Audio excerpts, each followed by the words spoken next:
As they race up towards the line. Russell's going along like a winner. With a photo finish between second and third. Oh, it was close.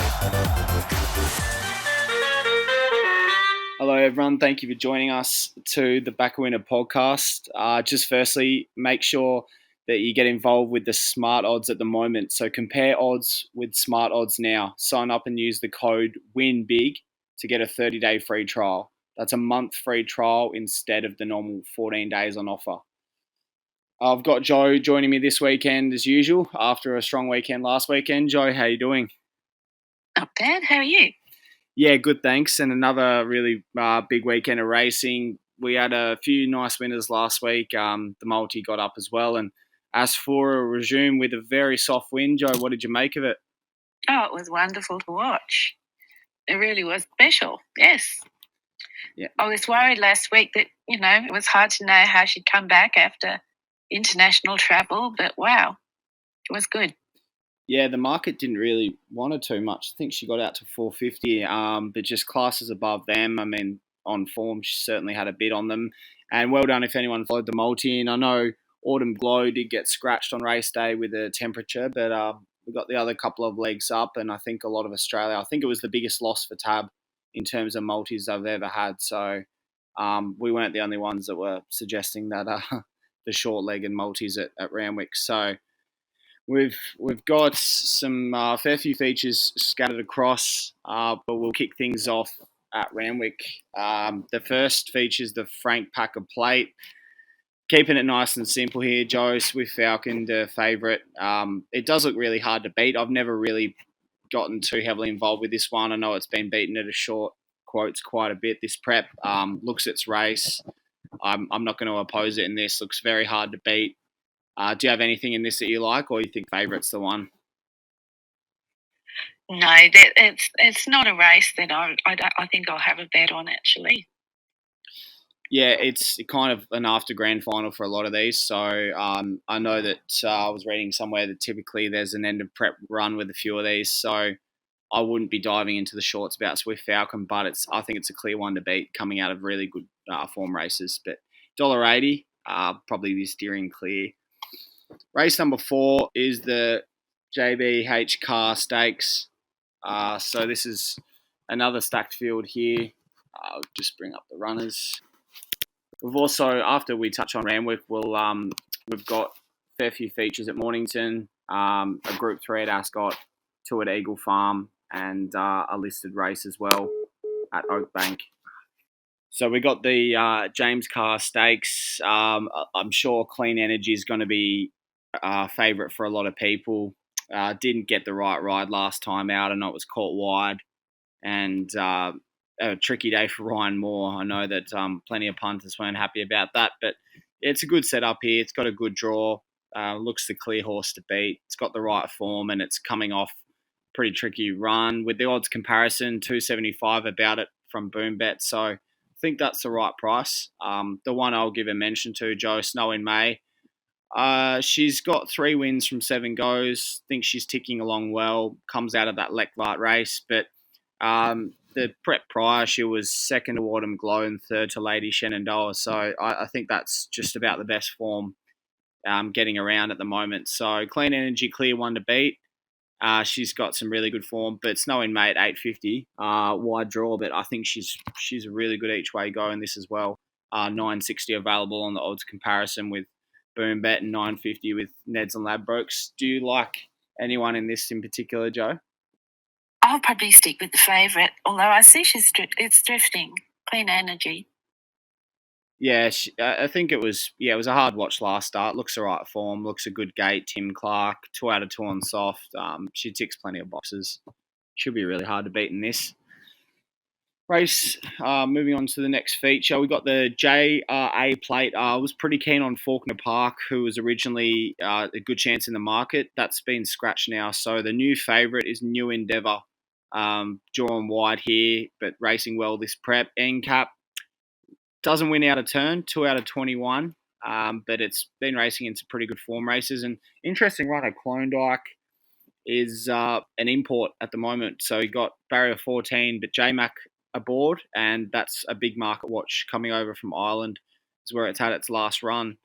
Flying Bandit also going really, really well with 5 wins from 10 career starts. Pretty tricky race, Jo. Anyone you like in particular here? I was liking Flying Bandit each way.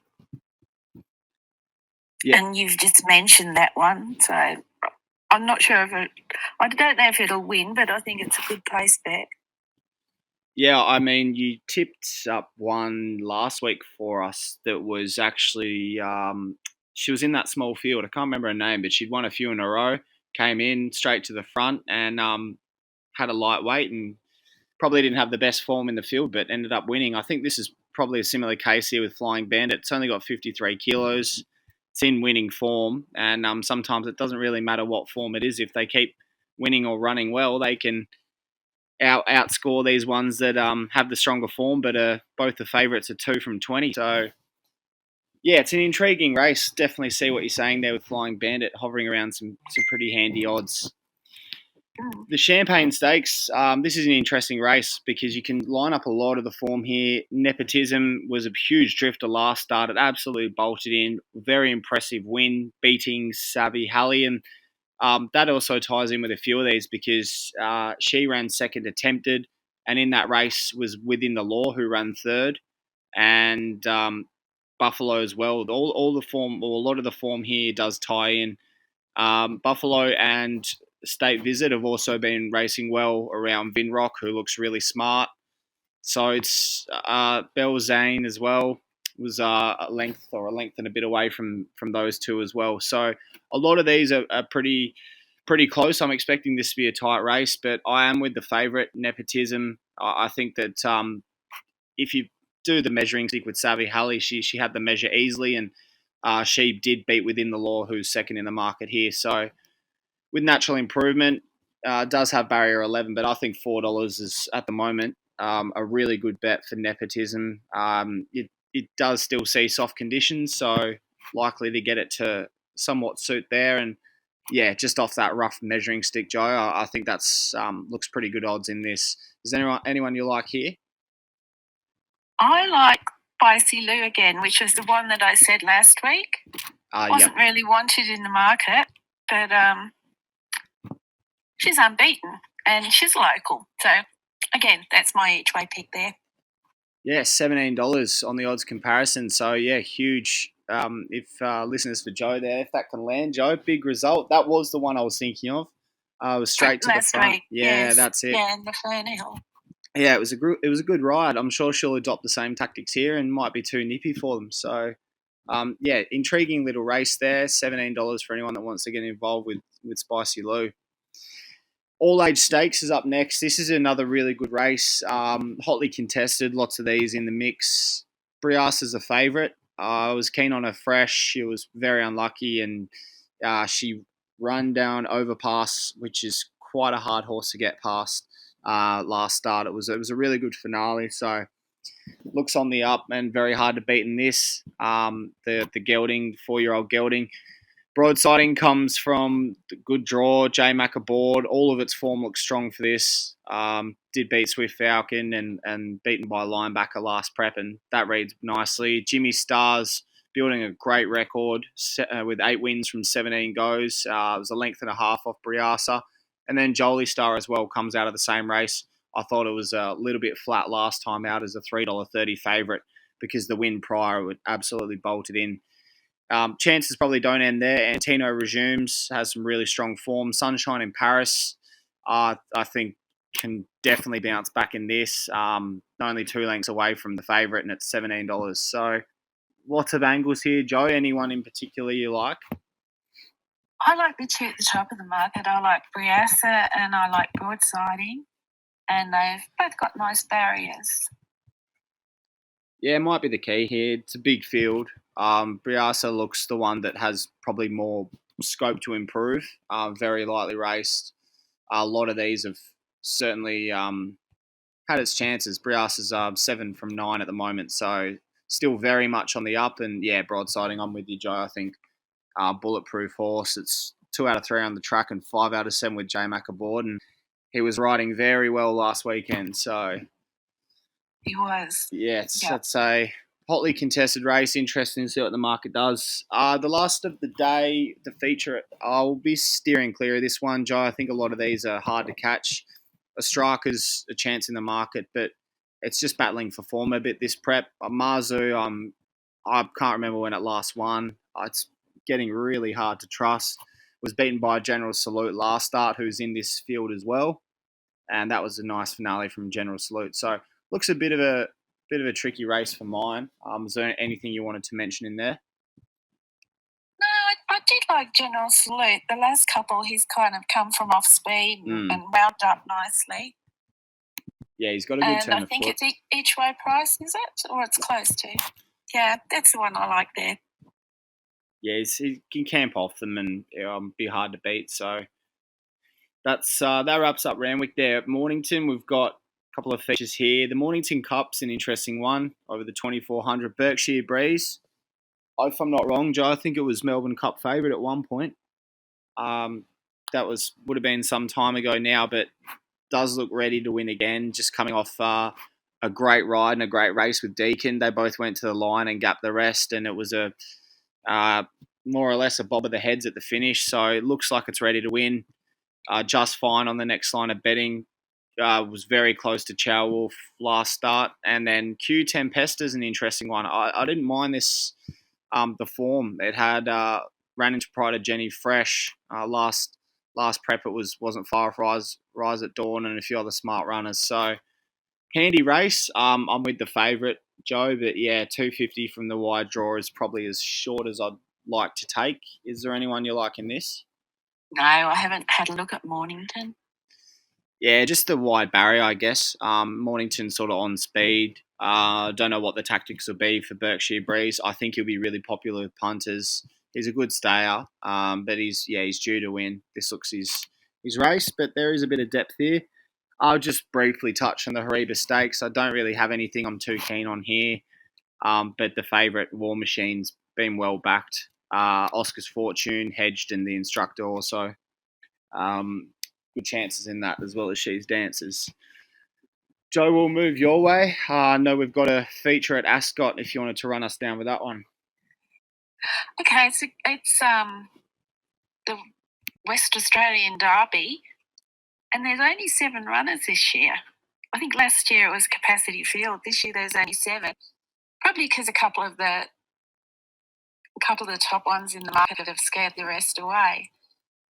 There's 3 geldings, and they all came through the same race. Mel Vista Stakes over 2,200. There's 4 fillies who all came through the Oaks, which is over 2,400, which is this distance.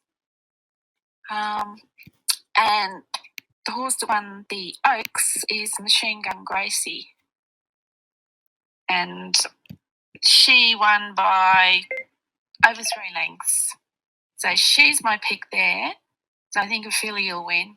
But then, the horse that won the Mel Vista is very good too, Sale Session. So, small field, they're all pretty good, but I'm going with Machine Gun Gracie there. Have you looked at this race at all? Yeah, I've followed a few of Machine Gun Gracie's runs. Yeah, she's airborne. She's got the distance ticked off, so that might be the key here. A couple of these don't. But yeah, I'll probably steer clear. She's probably short enough, but looks very much in form. Handy little race, that. It is. And the horse that came second to her, Funchal, that's got William Pike, and she tried to sort of whoosh ahead early, and she led them up to the 200 metres, and then, Machine Gun Gracie got her. But it was interesting tactics. Yeah, it could be another race of tactics there, especially small field. We've got 2 features at Eagle Farm, if you wanted to run us through those as well. Yep. We've got the Ascot Quality, which is, let me have a look, race 8. That's a 1,000-metre race. There's I've gone for the mare in there called Wanda Rocks because she's won 10 of 18 starts, and 3 of them have been at that track and distance combination. But it's quite a good field. They're there's 4-year-olds, 5-year-olds and 6-year-olds. Several of them came through the Magic Millions Sprint, which was back in January, and haven't raced since those, and the rest came through different races. Tony Golan's got 5 runners. It's a bit of a lottery, but I've gone with number 9, Wonder Rocks, in that one. Have you had a quick look through that one at all? Yeah, I was with Wonder Rocks as well. I haven't seen Tony in the gym lately, so I can't get the inside scoop. He used to give me a little bit of a nudge sometimes, but yeah, he's got a big grip on this race. Wanda's 3 out of 4 on the track, 5 out of 8 in the distance. So yeah, I think she's the one. But Zarastro's very classy. Big must watch there. King Cap is also. Spacewalk's just, I still haven't forgave it since that day. It cost me a lot of multis. That's a hard horse to catch. And then the Daybreak Lover as well, Jo, in race 9. Yeah, it's a 1,400 metre race for 3-year-olds. It's a set conditions race. Field of 14, although I think there's been a couple of scratching since I did the form yesterday. In that, I've gone for the top weight, or the favourite, Give Me Space. Yeah. That's back after 13 weeks, but last prep, it raced 6 times, won 3 of them and placed the other 3. Those races included a Group 3. So that's my pick there. I like Give Me Space from Good Luck to Me, Boomtown Boss and Tuned. Perfect. And just got the one feature at Oakbank as well, the Cup. Yeah, Oakbank is the traditional Easter meeting in Adelaide in South Australia. It's an 1,100 metre race.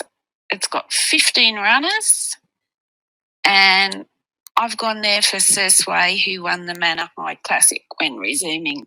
He's got a really good record over this distance, and he's on a 7-day backup because last week he raced in the Irwin Stakes, which was way, way harder than this, where he came 8th, but he wasn't that far away. So here's my pick there. Taunting, the number 1 horse, he won this race 2 years ago. But he's got the outside barrier. Otherwise, I might have had him as a fairly close pick for the win too. Anything you like in this field? I'll probably steer clear of this one. But yeah, favourite looks hard to beat. That's a very good trip, very good record over this trip. So yeah, going along well. As for reform. Yeah, that's right. Very good. That wraps up everything for the week. We'll leave it with multis for this week, but I'll try and get another one for us to lob next weekend. Is there a particular best bet you have at all, Jo, or just happy with the features? I'm sure I'll get a multi out of some of the ones we mentioned. Sounds very good. Good luck out there, punters, and don't forget to subscribe to Back a Winner and SmartB as well. Sign up to SmartB to get the Back a Winner newsletter, daily best bets, tip of the day, and daily updates in news and information for all your sports and racing. So that's following on the SmartB app on all social media platforms and at Back a Winner on Twitter or X. That's all. Thanks very much for joining me, Jo, and good luck, everyone. As they race up towards the line.